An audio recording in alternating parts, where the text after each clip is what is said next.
we're setting off on a journey into the inexplicable. We're going to be checking out some objects, places, and perhaps even a few people discovered by archaeologists. But the twist is that the archaeologists struggle to explain them. Some of them seem to be in the wrong place or come from the wrong time.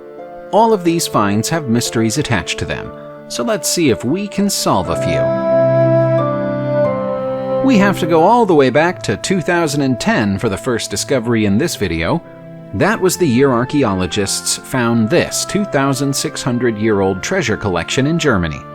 The rare and beautiful finds, made from amber, bronze, and solid gold, come from what's thought to be the tomb of a princess in the prehistoric hill fort of Hoonenberg, not far from the modern town of Herbertingen.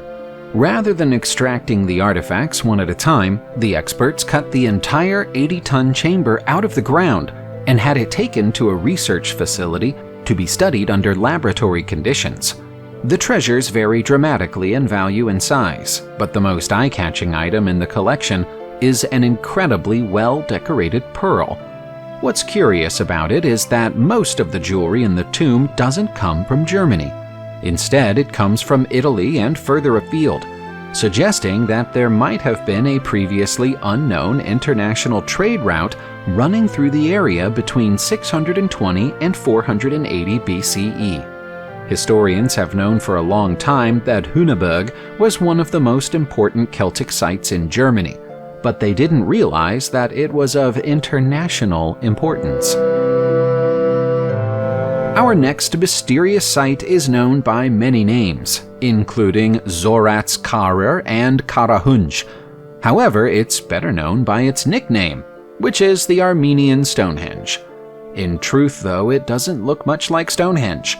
In form and appearance, Karahunj in Sicilian is a ring-shaped arrangement of menhirs with holes drilled into them.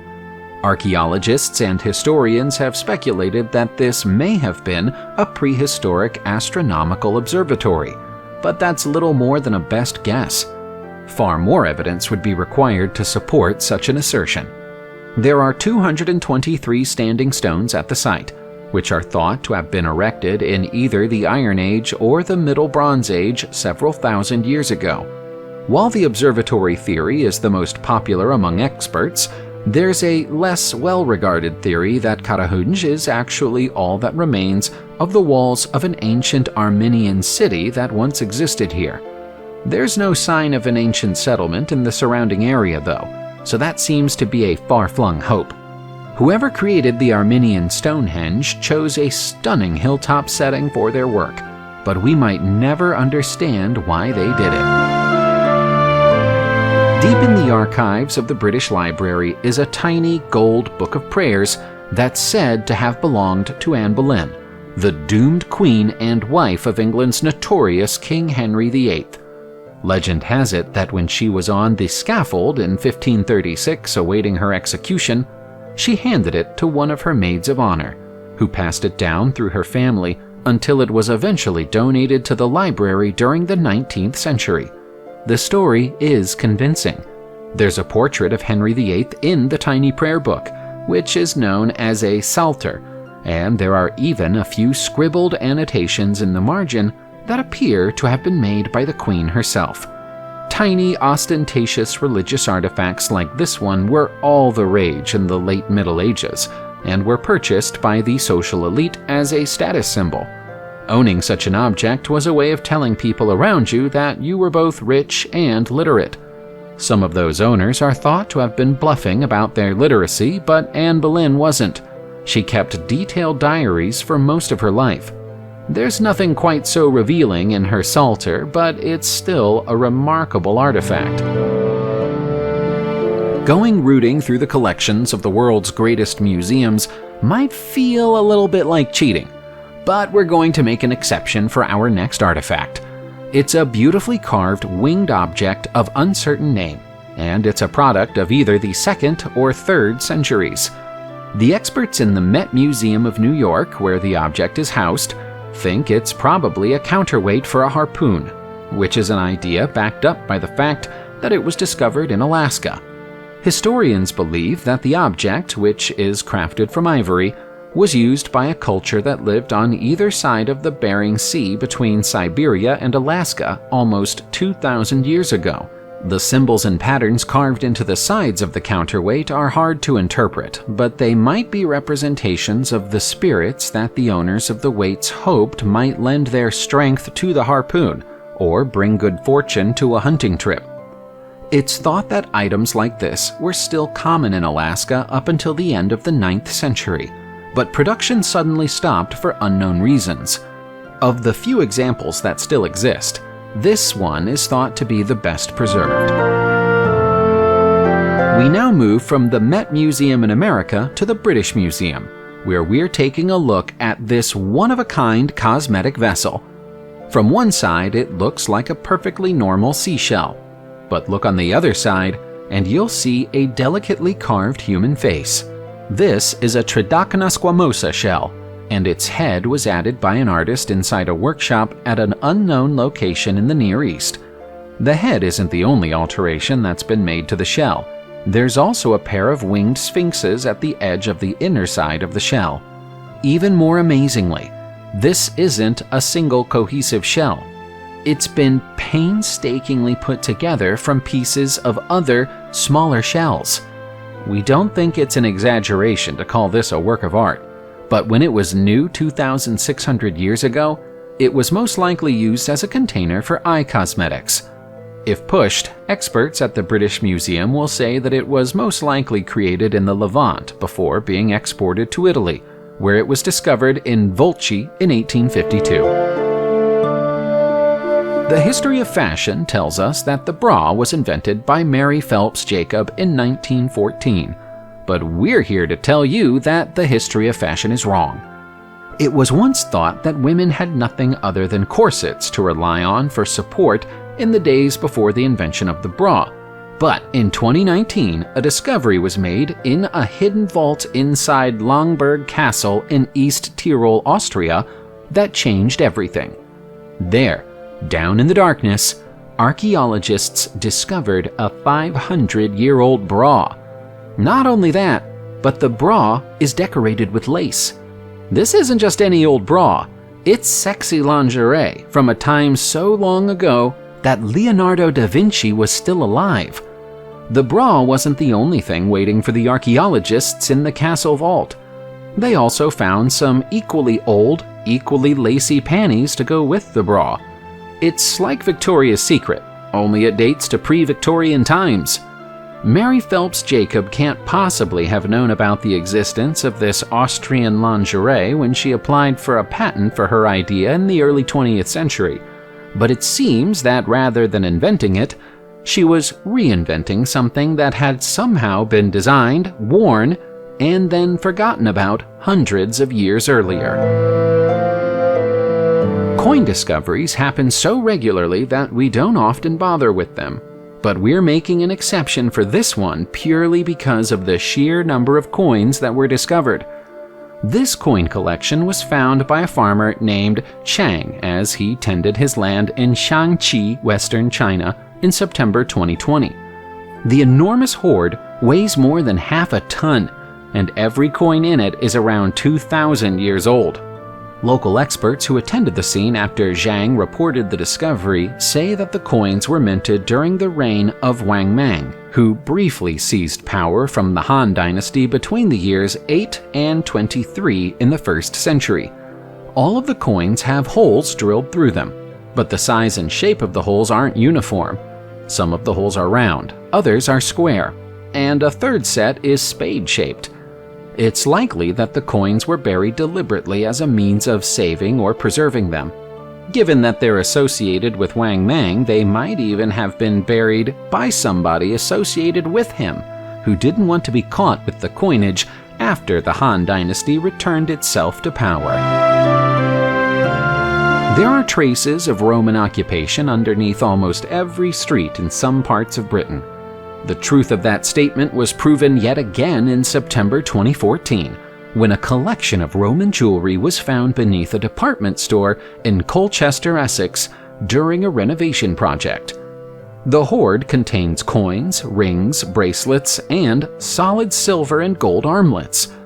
The burial of the jewelry collection was a deliberate act, and British historians have speculated that it might be connected to the rebel uprising led by the British warrior queen Boudica. She and her tribes laid waste to Roman-controlled towns and cities in England in the year 61, and Colchester took a worse beating than most. Her armies almost burned the town to the ground and left very few Romans alive, so it's likely that whoever buried these valuables was doomed never to return for them.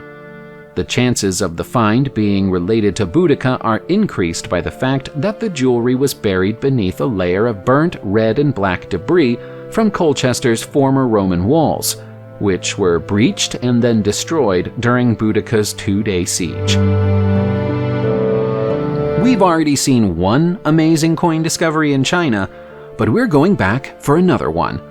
In November 2015, an incredible 2 million copper coins were discovered inside a 2,000-year-old tomb in Nanchang, the capital city of Jiangxi province. The combined weight of the coinage is more than 10 tons, and that isn't everything that was waiting for archaeologists inside the tomb. They also found a further 10,000 pieces of gold and bronze jewelry, along with some ancient chimes and bamboo slips. The coinage isn't in great condition, but it's still possible to make out Chinese symbols and characters on some of the better preserved examples.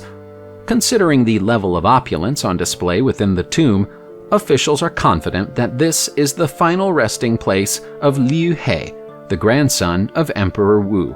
History records Emperor Wu as the greatest leader of the Han dynasty, so it makes sense that a member of his family would be afforded such a lavish burial. However, there's some confusion over why Liu He would be buried with so many copper coins rather than coins of higher value. Coppers weren't valuable even back then. Even 2 million of them would only be worth the equivalent of around $100,000 today. If you can look at images of the sejute stone in Peru and ascertain the meaning behind the more than 200 unique designs that have been carved onto its surface, you'll be solving a mystery that's been puzzling experts for centuries. The monolith is in Abancay, a site that was densely populated by the Inca between the 15th and 16th centuries. It's by far the most interesting artifact at the site, and it's covered with intricately carved cats, frogs, reptiles, shellfish, canals, and tunnels. There are even traces of what appear to be temples or houses. Because of this, some people believe that it may have been a topographic model of the area it stood in, onto which the Inca poured water to observe how it flowed down the tunnels and channels. Based on their findings, they may then have carved similar channels and canals into the land around them for irrigation. That's a great theory, but there's a lack of evidence of any such work on the surrounding land to support it. What else could it be? Was there a secretive water cult operating here? Or are we all just failing to interpret these ancient symbols correctly? In June 2010, archaeologists in Armenia reported the discovery of the world's oldest shoe inside a cave. The site of the discovery was a strange one, because the only items around the shoe were 3 human skulls, all of which were missing their jawbones. The shoe is made of leather and is roughly 5,500 years old. It should have rotted away thousands of years ago, but the unique conditions deep inside the Armenian cave have helped to preserve it. The fact that it was stuffed with grass might also have helped with the preservation process, although why anyone stuffed it with grass in the first place is anybody's guess. Analysis of the shoe has revealed that it's made from a single piece of cow leather, and its leather laces came from the same cow. It's a shoe for a right foot, and is roughly equivalent to a modern woman's size 7, but people were smaller back then, and it could just have easily been worn by a man. Older examples of footwear have been found before, including 7,500-year-old sandals inside the Arnold Research Cave in Missouri, USA. But never before has a whole shoe been discovered in such excellent condition. It looks quite fashionable. When the Spanish came to conquer vast swaths of South America during the 16th century, the Chachapoya were already gone. The Inca had defeated them after a long and spirited resistance, and most of the traces of their culture were lost with them. Almost nothing about them at all was known until 1928, when a 7-foot-tall statue fell off the side of a cliff in the Utcubamba Valley. The statue split open when it landed, revealing a sarcophagus that still contained a carefully wrapped mummy. That prompted an archaeological scramble, revealing the presence of a further 7 similar statues hidden on the side of the cliff. They are now known as Purinmachu and are thought to be the traditional burial custom of the Chachapoya. This habit of burying their dead in high places ties in with their nickname, the Warriors of the Clouds. It's thought that most Purinmachu had already been found and destroyed by looters by the time of that lucky discovery in 1928, but a few more examples have been found in the Peruvian mountains since then. As burial traditions go, this has to be counted as one of the world's most unique. Subscribe to the channel, turn on the notification bell, and enjoy watching new videos on my channel. Thanks for watching, and see you soon!